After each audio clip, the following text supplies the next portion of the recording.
सीधा सीधा पैगाम की हर एक मस्जिद में शिवलिंग क्यों देखना, बावजूद इसके देखा जा रहा है। अभी संभल में जो हुआ उसके बाद अब एक ताजा विवाद जो है अजमेर की ख्वाजा गरीब नवाज की दरगाह को लेकर के पैदा हो चुका है। शाहिद अली साहब, सबसे पहले जरा आप ही समझाइए, इस बयान का मकसद तो यही था कि ये विवाद, ये झगड़े अब खत्म हो जाएंगे, लेकिन इन झगड़ों का सिलसिला खत्म होता नजर नहीं आ रहा है। तो क्या इसके ये मायने हैं कि कहा कुछ जा रहा है, हो कुछ रहा है? वो कौन लोग हैं जो बार बार नए नए विवाद खड़े कर रहे हैं? देखिए, बहुत सिंपल सी बात है कि हमारे देश में जो एक वर्ग है जो आज सरकार में है, वो पार्लियामेंट को भी नहीं मानते हैं, वो मोहन भागवत जी की बात को भी नहीं मान रहे हैं, वो कोई भी ऐसी चीज़ मानने को तैयार नहीं है जो कि हिंदू मुस्लिम एकता की बात करे, गंगा यमुना तहजीब की बात करे, देश को आगे बढ़ाने की बात करे, देश को मजबूत करने की बात करे। ये जो भी कहा भागवत जी ने, यही कहा ना कि सब देश में तरक्की होनी चाहिए, बहुत हो गया हिंदू मुस्लिम। इसीलिए 1991 में पार्लियामेंट ने ये एक्ट पास किया और उस वक्त बहस हुई। उसकी जो बहस है बहुत खूबसूरत बहस है। उसमें यही कहा कि पंडोरा बॉक्स मत खोलिए, अब बहुत हो गया हिंदू मुस्लिम, बहुत हो गई लड़ाई, अब देश को तरक्की करनी चाहिए, दुनिया में हम बहुत पीछे हैं, उससे हमें आगे बढ़ने की बात होनी चाहिए, इस चीज़ को अब ख़त्म होना चाहिए। इसलिए बाबरी मस्जिद के अलावा तमाम जितने भी आपके रिलीजियस प्लेसेस हैं सबको प्रोटेक्ट किया गया, खाली मस्जिदों को नहीं, तमाम प्लेसेस को प्रोटेक्ट किया गया, चाहे वो किसी मजहब के हैं।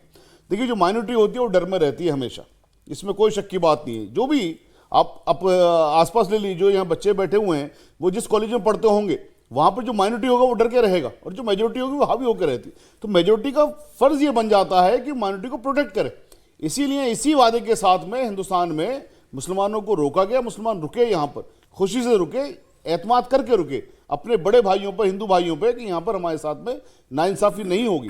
पार्लियामेंट ने इंसाफ किया कि साहब अब कोई नहीं होगा। भागवत जी ने भी स्टेटमेंट दिया अब कुछ नहीं होगा। उसके बावजूद भी हर रोज एक नई पिटीशन फाइल होती है, हर रोज एक नई पिटीशन फाइल होती है। अभी 5 बच्चे वहां पर उनकी जान ले ली गई, शहीद हो गए। इस तरह की रोज चीजें, ये मतलब हद हो गई, इससे ज्यादा अब कुछ नहीं हो सकता। ठीक है, इदरीस साहब, कहाँ कैसे इसको ठीक किया जा सकता है? कानून भी है, सारे बड़े लोग भी कह रहे हैं कि ये सब नहीं होना चाहिए, फिर भी हो रहा है। आप लोग की जो ऑर्गेनाइजेशन है, महमूद मदनी ने बाकायदा सीजीआई को खत भी लिखा है, कैसे इस तरह के हालात को रोका जाएगा? देखिए, 2 तरीके हैं इसके ठीक करने के।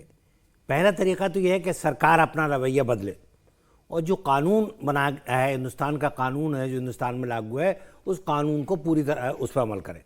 एक तरीका तो यह है, जो नहीं कर रही है, जो गवर्नमेंट नहीं कर रही है, और ख़ासकर योगी जी तो बिल्कुल ही उसको मानने को तैयार नहीं है। वो तो अपने तौर पर अपने जिसकी लाठी उसकी भैंस का कानून चला रहे हैं।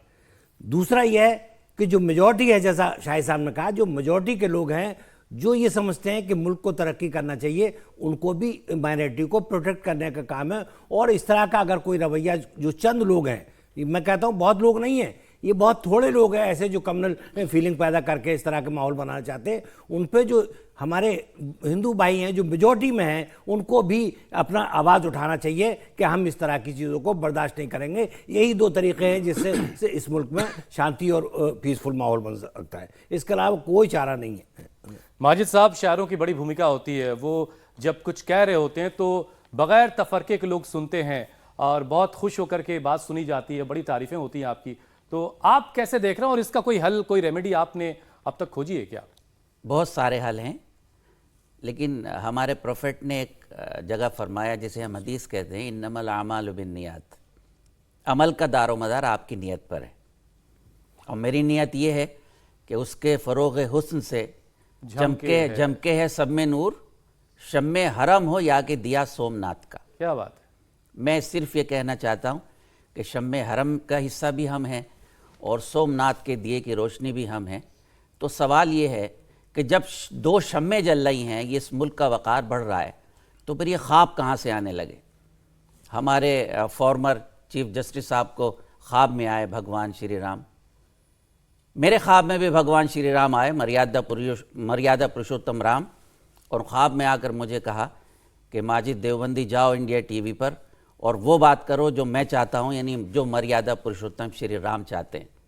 राम ये नहीं चाहते कि राम के नाम पर, खुदा के नाम पर हम लोग लड़ें।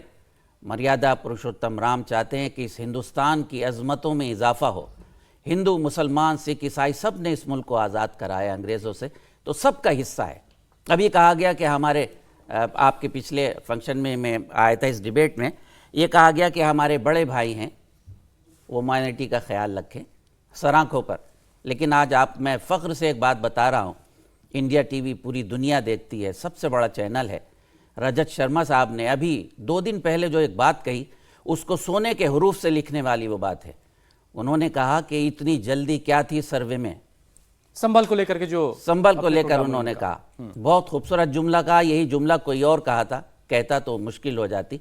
रजत शर्मा का किरदार हमारे लिए बेहतर है, लेकिन उन्होंने जो ये नया रास्ता निकाला है, और आपका ये प्रोग्राम मोदी और मुसलमान, इसमें जो एक नई शमा इंडिया टीवी ने रोशन की है, हम उसका इस्तकबाल करते हैं। मैं सलाम करता हूं।